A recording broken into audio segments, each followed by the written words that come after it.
Dans notre système solaire, il y a deux monstres qui gravitent autour de notre étoile, Jupiter et Saturne.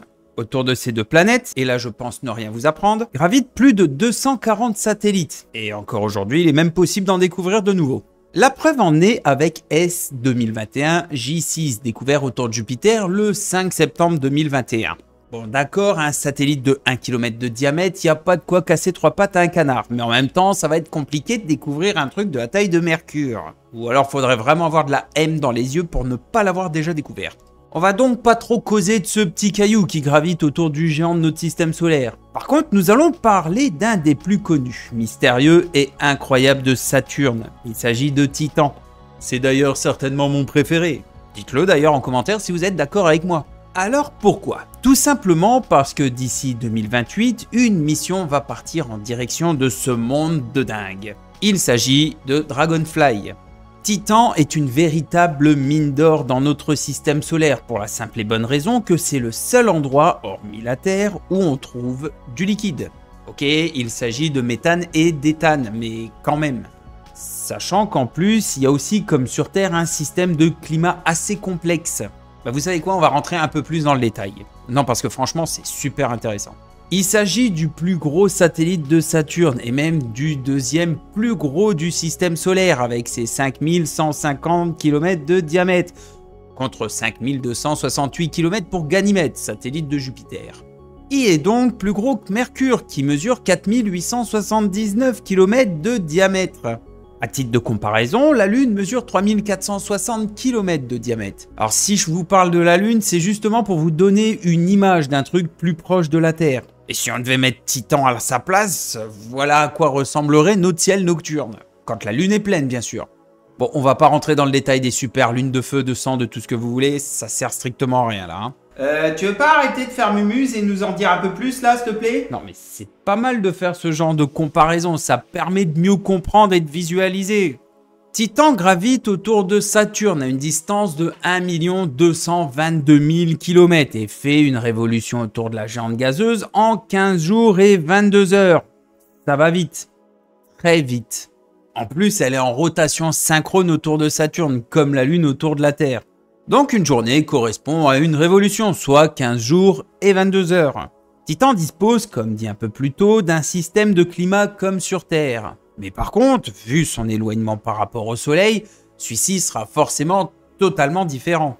Déjà, et contrairement à la Terre, qui a une température moyenne de 15 degrés Celsius, je parle de la température globale, hein, celle de ce satellite est de moins 179 degrés Celsius. Disons que c'est quand même assez froid. Et moi, ce qui me fait rire, c'est quand je vois le mec dans le film Titan, justement, torse nu, je me dis, non les gars, la fiction c'est bien, mais faut peut-être pas déconner non plus. Hein. Surtout que dans ce film, en fait, le mec il a chaud, mais sans plus sur Terre, donc voilà quoi. En vrai, je pourrais presque y aller aussi. Regardez, je vais dans la neige par moins 10 en maillot de bain. Coucou! Ouais, enfin, moins 179 degrés, c'est la moyenne. La température ne reste pas à cette valeur toute l'année. Alors, oui, mais non. Hein? Je vais t'expliquer.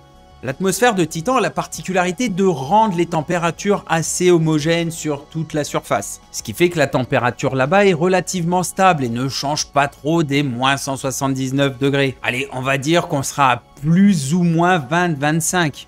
Par contre, quelques facteurs peuvent quand même la modifier, comme les fameuses saisons. Sauf que celles-ci ne sont pas du tout comme sur Terre et dépendent de la position de Saturne. Eh oui, c'est la position de la géante gazeuse qui va déterminer les saisons de Titan. Ah, j'ai rien compris. Genre, ça m'étonne. Saturne fait une révolution autour du Soleil en 29,5 ans et elle a une inclinaison d'environ 26,7. Alors c'est rigolo parce que c'est presque la même chose que la Terre avec ses 23,5 degrés. Étant donné que Titan se trouve aligné avec l'équateur de Saturne, forcément elle subit l'inclinaison de la géante gazeuse. Par contre, la distance Soleil-Saturne ne varie que très peu. L'aphélie ou le parhélie n'a donc pas trop d'importance. Et puis vu la distance déjà à la base à laquelle se trouve Saturne par rapport au Soleil, voilà. Les saisons sur Titan sont donc très longues. Un peu comme l'hiver en Alsace. Abuse pas là. Bah quoi? Faut compter environ 7 ans et demi pour une saison sur Titan. Et un peu comme sur Terre, chaque saison a ses propres spécificités. Pendant l'été, dans un hémisphère, les pôles reçoivent plus de lumière solaire, ce qui tend à réchauffer légèrement l'atmosphère à ces latitudes. Mais vraiment pas de beaucoup, hein. Pendant l'hiver, les gaz et les particules sont redistribués un peu partout sur le satellite depuis la zone concernée grâce au vent et aux nuages. Un peu comme sur Terre, l'eau de mer s'évapore quand il fait chaud et est redistribuée là où il fait froid. Il y a des lacs, des mers et des rivières sur Titan, mais c'est pas de l'eau. Comme dit tout à l'heure, il s'agit de méthane et d'éthane liquide. Et suivant les températures, il se peut que des évaporations se fassent et génèrent un peu plus loin sur le satellite des pluies de méthane liquide. Surtout qu'il faut que la température soit d'environ moins 160 degrés Celsius pour voir passer le méthane de l'état liquide à l'état gazeux. Ouais, mais ça c'est sur Terre. J'allais y venir. La pression sur Titan est 1,5 fois plus importante que sur la Terre. Et c'est franchement pas beaucoup vu la densité de son atmosphère. Il faudra donc que la température soit plus haute pour que le méthane puisse s'évaporer. Bon, je vais vous épargner les calculs, mais en gros, sur Titan, la température à laquelle le méthane va se transformer en gaz est de moins 156,7 degrés Celsius. Ça fait une différence d'un peu moins de 4 degrés par rapport à la Terre. Par contre, vu que ce satellite est en grande partie composé d'hydrocarbures, vous vous dites sûrement qu'il ne faudrait pas qu'il y ait une étincelle. Ben, figurez-vous que non, et ça pour une simple et bonne raison, il n'y a pas d'oxygène sur Titan. Son atmosphère est composée en très grande partie d'azote, 95%, et de méthane et d'éthane à 5%. Sur Terre, l'azote représente 78% de notre atmosphère, et on a aussi 20% d'oxygène, mais là-bas, l'oxygène, c'est zéro. Enfin, pour le moment, mais sans ça, et même en y intégrant un peu d'oxygène pour faire du feu, la combustion serait brève et faiblarde. En gros, les barbecues, on oublie, les camemberts braisés aussi, on oublie les chamallows, etc., etc. On a déjà été là-bas, c'est pour ça qu'on a quelques informations. La mission Voyager 1, en 1980, a survolé Titan de manière très rapprochée, à environ 6900 km de sa surface.